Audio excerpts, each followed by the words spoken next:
Good afternoon, folks. Mike Wells, your World Explorer, and right now we're just a few days after planting these yard-long bean seeds, and look, they're all sprouting. That's really cool.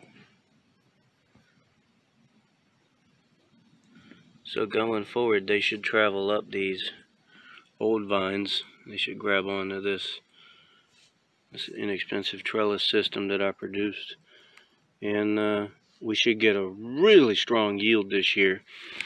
Hopefully they grab all the way up to this top part, and where the beans are like all hanging down, and you can just grab the beans, lots of them. Anyhow, please like and subscribe. Thanks for watching, and stay tuned because I got a lot more updates coming on this yard long bean. Have a good day.